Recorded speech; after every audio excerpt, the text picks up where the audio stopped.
Assalamualaikum warahmatullahi taala wabarakatuh. Waalaikumsalam.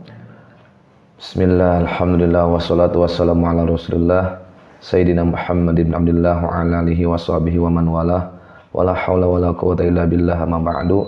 Rabbi shrah li sadri wa yassir li amri wahlul 'uqdatam min lisani yafqahu qawli. A'udzu billahi minasyaitonir rajim. Innallaha wa malaikatahu yusholluna 'alan nabi. Ya ayyuhalladzina amanu shallu 'alaihi wa sallimu taslima. Allahumma shalli 'ala sayyidina Muhammadin wa 'ala ali sayyidina Muhammad kama shallaita 'ala sayyidina Ibrahim wa 'ala ali sayyidina Ibrahim wa barik 'ala sayyidina Muhammadin wa 'ala ali sayyidina Muhammad kama barakta 'ala sayyidina Ibrahim wa 'ala ali sayyidina Ibrahim fil 'alamina innaka Hamidum Majid. La ilaha illa anta subhanaka inni kuntu minal zalimin. Fastajabna lahu wa najjaynahu minal ghammi wa kadzalika nunjil mu'minin. La ilaha illa anta subhanaka inni kuntu minal zalimin. Fastajabna lahu wa najjaynahu minal ghammi wa kadzalika nunjil mu'minin. La ilaha illa anta subhanaka inni kuntu minal zalimin. Fastajabna lahu wa najjaynahu minal ghammi wa kadzalika nunjil mu'minin. A'udzu billahi minasyaitonir rajim. Bismillahirrahmanirrahim. Qala al-mu'allif rahimahullahu ta'ala nafa'ana bi ulumihi wa bi karamatin wa barakatihim. Babu nawaqidil wudu'i utawi kila iki iku bab ing dalem mertelakeun pira-pira kang ngabatalkeun ing wudu. Nawaqiduhu utawi pira-pira kang ngabatalkeun ing wudu iku arbaatun ana papat. Al awalu utawi kang awal iku khuruju syai'in metune perkara sawiji minal kuburi saking kubul awid dubur atawa dubur. Ilamaniya angin banyumanine ilamaniya syahsi angin banyumanine wong sawiji al khariji kang metu minhu saking ieu syahsu awal ambarati dalam kawitane ambaran. Wasani lang utawi kang kaping do iku zaul tamyizi ilang narima cedo bijununin ka sabab edan au sakra atawa weure au maradit atawa lara au naumin atawa sabab turu. Ilamiman angin saking wong nama kang turu ieu man mumakkinan hale kang netepakeun mat adahu ing bobokong ieu man min maqrihi saking enggon tetepe ieu man. Wasalisu lan utawi kang kaping telu iku mula masatur rajuli anggepoke wong lanang lil mar'ati kadoe wong wedon al ajnabiyati kang weneh mingguri hailin saking ora ana kang ngalingi baina jaldayhima ing dalem antarane kulit rone ieu rajul lan mar'ah walau kana lan sanajan ono ne opo kulun saban-saban sawiji minhum saking ieu rajul lan mar'ah iku haroman kang pikun ila akhirih manane wallahu a'lam bishawab. Alhamdulillah insyaallah di FN dimanapun berada pada kesempatan hari ini kita akan membahas tentang masalah yakni yang membatalkan kepada wudu, yang mana di dalam kitab Riyadul Badi'ah ini membahas tentang masalah ilmu fikih. Kemarin baru membahas tentang masalah bab wudunya nanti nyusul dalam bidang prakteknya. Insyaallah nanti ada untuk praktek wudu yang mana sanad di dalam kitab Riyadul Badi'ah ada di dalam YouTube Wadi Official. Insyaallah nanti akan disiarkan ataupun bisa dibuka langsung YouTube-nya di Wadi Official. Sekarang kita membahas dulu tentang masalah pembatalan wudu. Yang mana di dalam kitab Riyadul Badi'ah dibahasakan wa nawaqidu arba'atun. Perkara-perkara yang membatalkan wudu itu ada 4 perkara. Ini menurut madhab Imam Syafi'i. Sebab di dalam fikih ada 4 madhab, masing-masing madhab berbeda di dalam bidang pembatalan wudunya. Kalau di dalam bidang madhab Imam Syafi'i bahwa pembatalan wudu ada 4. Mana yang 4 itu? Al-awalu khuruju syai'i minal qubuli awid duburi. Yang pertama yang membatalkan wudu itu ketika kita sudah punya wudu, lalu keluar perkara dari kubul atau dubur. Kubul itu yakni yang ada di depan dalam arti dzakar ataupun farji. Kalau dubur yakni lubang belakang. Itu kalau ada sesuatu perkara yang keluar dari lubang depan disebutnya kubul atau lubang belakang, ataupun lubang belakang itu batal wudunya. Apapun itu perkaranya, baik air kencing maupun kotoran maupun angin ataupun yang langka keluarnya seperti darah. Ketika kita mau kencing yang keluar bukan air kencing tapi darah, itu membatalkan kepada wudu. Ilamaniya syahsi al-kharija minhu amarah, terkecuali air mani seseorang yang keluar pada pertama kali. Kalau air mani ketika keluar itu tidak membatalkan wudu. Tapi walaupun tidak membatalkan wudu, tetap kita mempunyai hadas besar. Jadi yang pertama yang membatalkan wudu itu keluar sesuatu perkara di lubang depan ataupun lubang belakang, maka wudunya batal. Baik itu air kencing, ataupun darah, ataupun air madi, ataupun air wadi. Dari belakang, baik kotoran ataupun angin, itu membatalkan pada wudu. Wasanid zawal tamyizi. Nomor kedua, yang sebab yang membatalkan wudu itu hilangnya akal atau hilangnya tamyiz bijununin, dengan sebab pertama hilangnya akal sehat itu dengan sebab edan ataupun gila. Seseorang ketika punya wudu lalu akalnya terganggu langsung gila, maka wudunya batal waktu itu.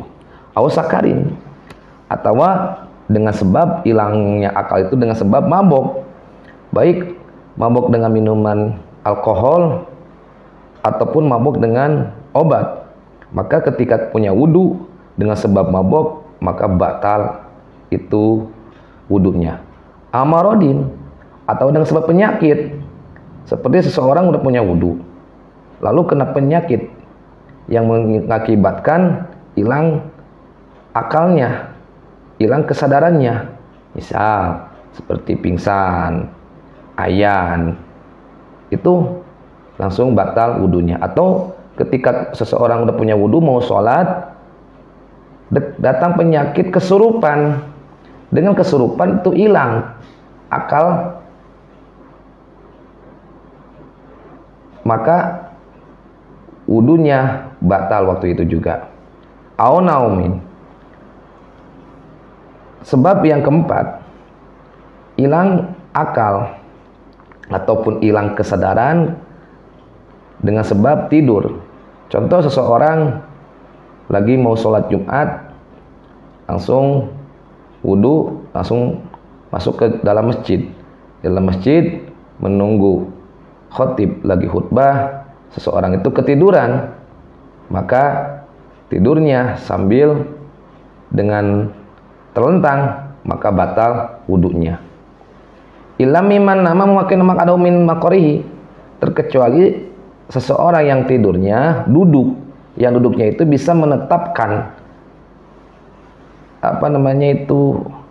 tempat duduknya di dalam masjid. Contoh, seseorang duduk ketika mendengarkan khutbah, udah punya wudu, itu pantatnya nggak robah, duduknya itu pantatnya nggak robah, maka itu tidurnya seseorang duduknya yang bisa menetapkan pantatnya itu ke tempat duduk, maka tidak bisa mengakibatkan batal wudu. Jadi nomor kedua yang mengakibatkan batalnya wudu menurut kitab Yadul Badi'ah yang bermadhab Imam Syafi'i, hilangnya akal ataupun hilangnya kesadaran dengan sebab edan, sebab gila, ataupun mabok, ataupun penyakit, pingsan, kesurupan, tidur, maka itu wudunya batal.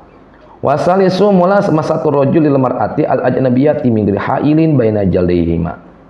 Nomor ketiga sebab yang mengakibatkan batalnya wudu itu yakni kenanya kulit laki-laki kepada perempuan yang ajnabiyah. Tersentuhnya kulit laki-laki dengan perempuan dengan ajnabiyah bin ghairi hailin. Tersentuhnya antara kulit laki-laki dan perempuan tidak ada penghalang antara kulitnya, maka itu batal wudunya. Yang jadi pertanyaan di sini kan bahasanya kulit. Ketika seorang laki-laki dan perempuan tersentuh kulitnya yang ajnabiyah, maka batal wudunya. Gimana kalau yang terkena itu, yang tersentuh itu bukan kulit, seperti rambut ataupun kuku ataupun gigi. Nah, itu rambut, kuku dan gigi tidak mengakibatkan batal wudu. Misalnya rambut perempuan terkena kepada kulit kita, itu tidak bisa mengakibatkan batal wudu. Jadi harus kulit pada kulit. Yang kedua bahasanya ajnabiyah, yakni orang lain. Gimana kalau yang terkena kulitnya itu mahram? Mahram seperti adik kandung ataupun kakak kandung ataupun orang tua, itu tidak batal wudunya. Jadi mahram itu dalam ilmu fikih ada tiga, ada mahram bin nasab, ada mahram bin rodo', ada mahram bin musaharah.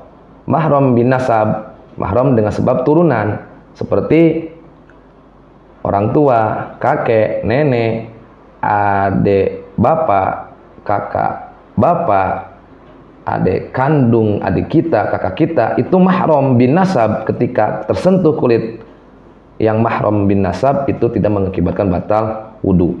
Ada mahram bin rodo', mahram dengan sebab, kalau istilah Sunda, satu suson, yaitu satu ASI. Seperti kita punya anak namanya Jaid. Jaid itu maklum ketika bayi, istri kita itu tidak punya ASI, dalam arti ASInya tidak keluar. Otomatis suatu bayi dia nangis pengen susu ASI, lalu mintalah susu ASI kepada tetangga, seorang perempuan, bukan saudara tapi orang lain. Lalu anak kita itu Jaid nyusu di seorang perempuan tetangga kita, sedangkan tetangga kita itu punya anak, contoh Hindun. Nah, itu Hindun dengan Jaid anak kita itu masih satu nasab di dalam rodo'. Maka ketika sudah besar, maka tersentuh kulitnya tidak membatalkan pada wudu. Yang ketiga ada mahram bil musaharah, mahram dengan sebab mertua dan menantu. Itu mahram bil musaharah juga tidak mengakibatkan batal wudu. Jadi ajnabiyah di sini orang lain, orang lain. Jadi ketika kita tersentuh kulit laki-laki dan perempuan dengan orang lain perempuannya, maka batal wudunya. Min ghairi hailin, dengan tidak memakai penghalang. Gimana kalau kita seorang guru punya murid perempuan, istilah kata seorang murid perempuan tersebut ingin menghormati seorang gurunya, langsunglah dia berjabat tangan, tersentuhlah kulitnya seorang guru dan murid, maka itu batal wudunya. Tapi seorang guru itu punya istilahnya apa ya, sorban ataupun sarung tangan, ketika tersentuhnya itu ada penghalang, yakni sarung tangan, itu tidak membatalkan pada wudunya. Jadi yang membatalkan wudu itu tersentuhnya kulit laki-laki dan perempuan yang ajnabiyah sambil tidak ada penghalang. Walau kana kullu minhuma haraman. Ini yang terkena kulitnya itu bukan anak muda pada anak muda, tapi anak muda dengan orang yang sudah tua lantak, yang udah pikun. Walau kana kullu minhuma haraman. Walaupun yang tersentuh kulitnya seorang nenek-nenek yang sudah pikun, maka ketika seorang pemuda udah punya wudu, batal wudunya. Jadi yang ini, yang nomor 3 itu harus benar-benar dipahami. Sebab kenapa? Ketika seseorang punya wudu, tersentuh kulitnya, maka batal wudunya. Sedangkan ketika batal wudunya, apapun yang disentuhnya itu menjadikan haram. Contoh, seorang laki-laki dan perempuan yang ajnabiyah. Ketika saya mah tidak punya wudu, walaupun tidak punya wudu, ketika berjabat tangan tersentuh kulit laki-laki dan perempuan yang ajnabiyah itu hukumnya haram, dosa. Apalagi punya wudu, jadi batal wudunya. Itu yang nomor 3. Aw hasalat al mulamasatu bi ghairi ikhtiyari wa yantaqidu biha wudu ukul minhuma. Atau yang terkena kulitnya itu seorang anak perempuan yang sudah tami, yang sudah baligh. Contoh, perempuan zaman sekarang umur 9 tahun atau 10 tahun kelas 4 SD udah keluar haid. Padahal kalau menurut pandangan akal kita masih kecil, tapi menurut pandangan hukum agama itu sudah baligh. Sebab apa? Sudah keluar haid. Maka ketika seorang perempuan yang kelas 4 sudah keluar haid, tersentuh kulitnya oleh kita, maka batal wudunya. Baik kita ataupun seorang perempuan tersebut, itu batal duanya. Aw hasalat al mulamasatu bil ikhtiyari wa yantaqidu biha wudu ukul minhuma. Ketika tersentuh kulitnya perempuan dan laki-laki, maka batal wudunya dua-duanya. Seperti kita dengan seorang istri. Tersentuh kulit kita dengan seorang istri, istri punya wudu, kita suami punya wudu, maka batal wudunya antara kita dan istri. Itu yang pertama. Yang nomor 3, pembatalan wudu. Jadi yang benar harus dipahami, gimana kalau kita punya wudu, lalu kita punya kakak ipar. Maksudnya gimana kakak ipar teh? Yaitu kita punya kakak seorang namanya laki-laki Jaid. Jaid punya istri. Kalau kita seorang laki-laki ke istrinya si Jaid itu tersentuh kulitnya, batal wudunya. Yang jadi tidak batal itu kakak kandung. Kalau kakak ipar, istrinya kakak kandung kita, ya batal. Jangankan kita, kakak kita juga Jaid tersentuh kulitnya udah batal, apalagi kita. Atau seperti bapak kita punya adik, seorang paman. Contoh, paman tersebut namanya Umar. Umar punya istri. Kalau kita kepada adik kandung bapak kita Umar tidak batal, tapi kalau sama istrinya batal wudu kita.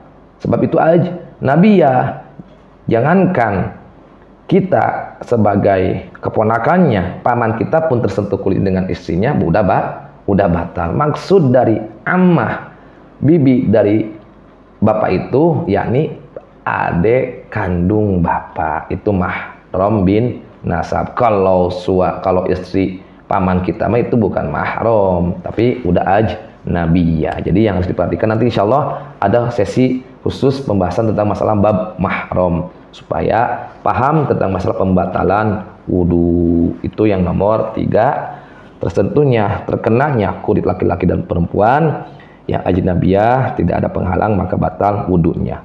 Warabi'u, yang nomor 4, pembatalan wudu itu, makanya ketika kita di Indonesia itu rata-rata bermadzhab Imam Syafi'i. Jangan sampai ketika kita sholat di luar Indonesia, yang misal di Mekah ya, di Mekah itu kan rata-rata yang benar-benar memakai ilmu fikih di luar Wahabi ya, ada di luar Wahabi, yakni mayoritas memakai madhab Imam Hanafi.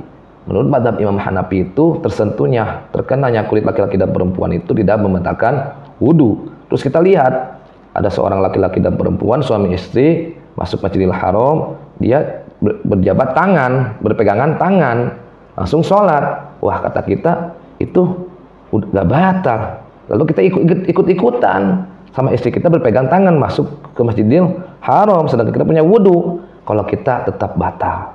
Itu yang kita lihat, tidak, mereka bermadhab Imam Hanafi. Kita mau taklid. Kalau mau taklid kepada Imam Hanafi supaya tidak membatalkan wudu, terkena kulit kita dengan istri, maka harus sepaket, yakni wudunya memakai Imam Hanafi dan pembatalannya pun memakai Imam Hanafi. Harus satu paket, wudu dan sholat harus memakai Imam Hanafi. Tidak boleh ngambil yang ringan-ringan, yang ditinggalkan yang berat-berat, ya hukumnya talfik. Menurut ilmu fikih, talfik itu tidak diperbolehkan. Itu yang nomor 3, pembatalan wudu. Terkenanya kulit laki-laki dan perempuan yang ajnabiyah, tidak ada penghalang, hukumnya batal wudunya. Warabi'u, yang terakhir, yang nomor 4, masuk kubulil adami aw halqati duburihi bi batinil kafi bila hailin walau ma sahwi awil ikrahi. Nomor keempat pembatalan wudu itu yakni megang kubul atau terkenanya kubul bangsa Adam aw halqati duburihi atau lubang belakangnya bangsa Adam bi batinil kafi dengan telapak tangan bila hailin sambil tidak ada penghalang, itu batal wudu. Kita memegang kubul, lubang depan, dakar ataupun parji, maka batal wudunya. Dengan apa? Bibatinil kapi, dengan dalam telapak tangan. Au halqati duburi, atau halqoh dubur, dalam istilah Sunda karenyod salawe itu ya. Yang istilah Sunda itu karenyod salawe, kalau bahasa Indonesianya itu mungkin renggang-renggang di dalam mau buang kotoran. Itu hukumnya batal. Ketika anak kita nangis pengen dicebokin, kita udah punya wudu, lalu kita nyebokin anak kita yang sudah membuang kotoran, lalu kita cebokin, lah kita punya wudu, nah batal wudu kita.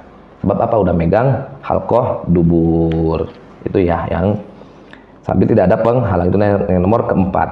Kalau kita lagi mau sholat, kita gatal punya dakar, ya kita digarokin pakai dalam telapak tangan, maka batal. Gimana dong kita? Ini air lagi susah nih. Kalau wudu lagi air susah, sedangkan kita gatal, maka ngegaruknya jangan pakai di dalam, tapi yang pakai punggung telapak tangan. Pakai ini nih. Kalau pakai ini batal. Kalau pakai ini batal, kalau pakai ini nggak batal. Jadi itu dalam bibatinil kapi. Atau pakai penghalang, pakai sarung, pakai apa kek, itu juga tidak batal. Jadi yang membatalkan wudu itu memegang atau terkenanya dalam telapak tangan kepada kubul dan dubur. Itu yang jadi batalnya. Terus ketika yang megang itu, apakah yang dipegangnya, apa yang memegangnya yang batal? Oh, yang takidu bi wudu'ul masih pakot. Yang memegang yang batal, yang dipegangnya tidak batal. Kalau sama-sama laki-laki. Gimana kalau perempuan sama laki-laki? Seperti kita punya anak pengen dicebokin, anak kita sudah balik tapi tidak bisa cebok sendiri. Dia habis gitu kita pegang, kita cebokin, dia udah punya wudu, kita punya wudu, batal dua-duanya. Dalam arti ketika ajnabiyah ya, dalam arti anak tetangga ataupun anak orang lain, itu menjadikan batal.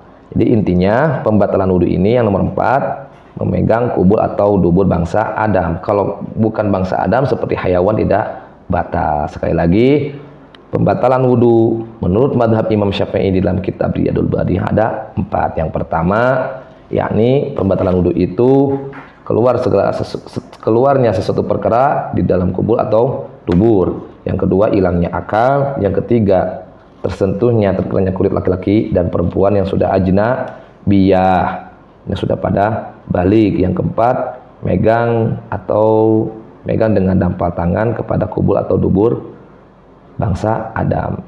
Ketika kita memandikan mayit, contoh, kita udah punya wudu, mayit itu sudah diwudukan, lalu kita pegang tuh kubulnya si mayit, maka yang batal kita bukan mayitnya. Yang batal kita bukan mayitnya. Sebab apa? Mayit sudah punya wudu, kita memegang, maka yang batal kita yang memegangnya. Apalagi ketika misalnya mayit seorang laki-laki, seorang guru, karena banyak murid perempuannya, langsunglah beres dimandikan, dipegang, dicium tangan, sebab pengen terakhir lah bahasanya gitu. Itu batal gak? Yang batal kita yang memegang, mayit tidak batal. Itu keterangan di dalam syarahnya kitab Idul Badi'ah membahasakan lakin la yantaqidu wudu'ul mayit. Jadi tidak batal wudunya mayit. Sekian pembatalan wudu dengan ringkas dan ikhtisar karena waktu kita terbatas. Nanti dibagi dengan sesi yang kedua yakni sesi tanya jawab. Mudah-mudahan pembatalan wudu yang 4 ini diberikan oleh Allah ilmu yang manfaat dan barokah. Faslun wallahu a'lam bishawab.